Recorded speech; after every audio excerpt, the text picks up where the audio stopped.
तर आज आपण चित्रालेख तुमच्या गणिताच्या पुस्तकामध्ये शेवटचा धडा आहे चित्राचा आलेख. हा भाग आपण पाहणार आहोत. त्याच्यामध्ये दिलेले आहे गोलंदाज म्हणजे बॉलर, जो बॉल मारतो त्यांची नाव आहे चंद्रकांत, रमाकांत आणि अहमद. आणि हे जे षटक आहेत, एक षटक म्हणजे एक ओव्हर. क्रिकेट खेळामध्ये आपण मारतो एक ओव्हर खेळलं की 6 बॉल. एक षटक म्हणजे 6 बॉल. एक षटक म्हणजे किती बॉल? 6 बॉल. आता इथे षटकाची संख्या दिलेली आहे. काय दिलेलं आहे इथं? संख्या. आता चंद्रकांतने किती षटक खेळले? हा सांग स्वरा. 4. किती षटक खेळले? 4. Very good. आता 4 षटक खेळले म्हणजे चंद्रकांतने किती बॉल खेळले? किती बॉल खेळले? 24. कारण का एका षटकामध्ये 6 बॉल आहेत. बरोबर? 6 6 3 12 6 3 18 6 24. 24 बॉल चंद्रकांतने खेळले. मग 24 बॉल खेळल्यानंतर चंद्रकांतने किती धावा दिल्या?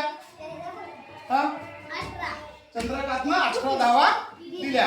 आणि किती बळी घेतले म्हणजे आउट किती केले? चंद्रकांतने 4 आउट केलेले आहेत. बरोबर? आता बघा रमाकांत आहे दुसरा बॉलर, दुसरा गोलंदाज. गोलंदाज म्हणजे काय? बॉलर. हा आता हा दुसरा बॉलर आहे. त्याने किती षटक खेळले कोण सांगेल? हा किती षटक खेळले? 2 षटक खेळले म्हणजे किती बॉल खेळले राजवीर? 12 बॉल खेळले. बरोबर? 12 बॉल खेळून त्याने धावा किती दिल्या? समोरच्या ह्याला 20 धावा दिल्या. त्याच्यानंतर बळी किती घेतले? 0. बळी काही घेतलेले नाही. Okay, very good. आता तिसरा बॉलर आहे अहमद. अहमदने किती षटक खेळले? 3 षटक खेळले. म्हणजे किती बॉल खेळले अहमदनं? 18 बॉल खेळले. बरोबर? 18 बॉल खेळून किती रन दिले?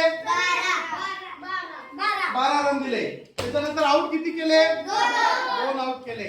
मग आता इथं जे आहे, इथं जर समजा आपण एक षटक जर काढलं 6 बॉल तर आपल्याला 24 चित्र काढावं लागले असते. परंतु आपण त्याच्यासाठी प्रमाण निश्चित करून घेतलं. एक चेंडू 6 बॉल. एक चेंडू 6 बॉल म्हणजे एक षटक असेल तर तिथं 6 बॉल असतात. षटकार म्हणजे 6 बॉलाचा एक ओव्हर आपण खेळतो. ते लक्षात येते का? आता ह्याच्यावरनं काही प्रश्न आहेत बघा तुमच्या पुस्तकामध्ये, ते प्रश्न बघूया आपण.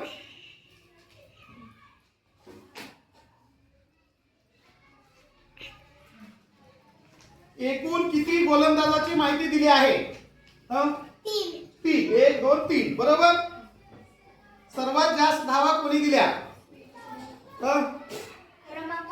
रमाकांतनं सगळ्यात जास्त धावा दिल्या. किती दिल्या रमाकांतनं धावा? पाटील 20. करेक्ट. चंद्रकांतने किती षटके टाकली? षटक 4 षटक टाकले. 1 2 3 4. बरोबर?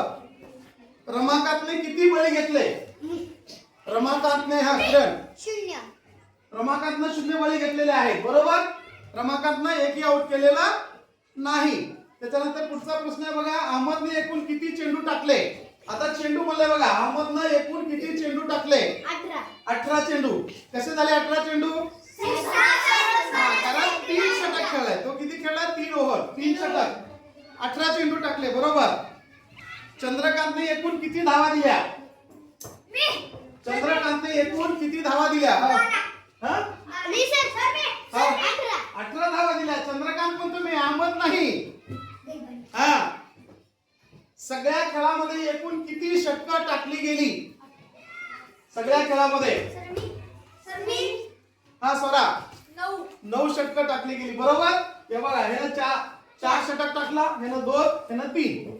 3 2 5 4 9 षटकं त्या ठिकाणी खेळली गेली एकूण. बरोबर? हे लक्षात आलं? एक षटक म्हणजे किती बॉल? 6 बॉल. आता एका चित्राला या ठिकाणी 6 बॉल आपण केलेलं आहे. हे प्रमाण लक्षात ठेवायचं. आणि स्कॉलरशिपच्या याच्यामध्ये सुद्धा असे प्रश्न विचारले जातात. क्लॅप्स गो.